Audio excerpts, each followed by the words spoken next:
আরে টাকাটা বসতো না, ঠিক করে কথা বলেন। আপনি কে?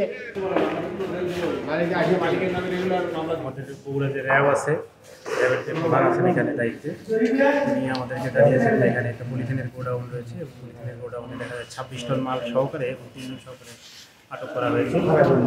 আমি পরে এসে জানতে পারলাম যে এখানে হচ্ছে যে ডিবি আরও একবার অভিযান পরিচালনা করেছে ঠিক এই গোডাউনে প্রায় 12 টন মাল তারা জব্দ করেছিল ওই সময়। পরে আমরা সার্বিক এসে জানতে পারলাম যে এখানে আমিনুল ইসলাম শিবু নামের এক ব্যক্তি দীর্ঘদিন থেকে এই পলিথিনের মানে চালানগুলো নিয়ে আসছে এবং স্থানীয় পর্যায়ে সরবরাহ করছে।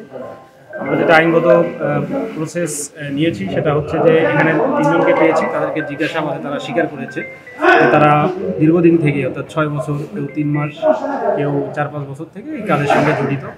এবং যিনি এখানকার মেইন মালিক আসলে তাকে পাওয়া যায়নি। আসলে মেইন মালিক এনারাই, আমার কাছে যেটা মনে হয়েছে যে এনারাই, কারণ হচ্ছে যে এখানে মেইন মালিক বলতে আসলে কেউ নেই, কারণ এনারাই এই ঢাকা থেকে এগুলো নিয়ে আসা, বাজারজাত করা, বিক্রয় করা, পরিবহন করা, সবাই এই 3 জনই এর সঙ্গে জড়িত। আমরা এই জন্য বাংলাদেশ পরিবেশ সংরক্ষণ আইন 1995 সংশোধিত 2010-এর 6 ক ধারায় 2 লক্ষ টাকা অর্থদণ্ড দিয়েছি হেলালুজ্জামানকে, যিনি মূলত এখানে ম্যানেজার হিসেবে কর্তব্যরত ছিলেন। সব মশার বিরুদ্ধে সুরক্ষা দিতে এলো বসুন্ধরা এক্সট্রিম অ্যারোসল, মশার বিরুদ্ধে এক্সট্রিম সুরক্ষা। এবং সাথে যে 2 জন আছেন তারাও দীর্ঘদিন থেকে এই ব্যবসার সঙ্গে জড়িত। একজনকে 15 দিনের বিনাশ্রম কারাদণ্ড দিয়েছি এবং সেই সঙ্গে আরেকজনকে আমরা 1 মাসের বিনাশ্রম কারাদণ্ড দিয়েছি। এবং যিনি হেলালুজ্জামান তাকে 2 লক্ষ টাকা অর্থদণ্ড এবং অনাদায়ে 15 দিনের বিনাশ্রম কারাদণ্ড এবং সেই সঙ্গে 1 মাসের বিনাশ্রম কারাদণ্ড দণ্ডিত করেছি। এখানে ইতিপূর্বে ডিবি একটি অভিযান চালিয়েছিল এবং 12 টন পলিথিন জব্দ করেছিল। তো তারপর থেকে এই এলাকায় এবং বিশেষ করে এই গোডাউনে আমরা আমাদের নজরদারি কার্যক্রম অব্যাহত রাখি।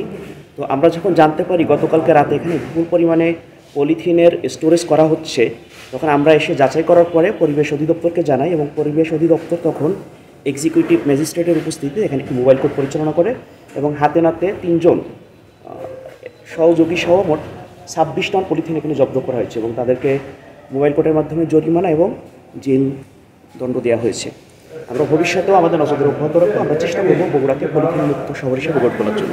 ধন্যবাদ।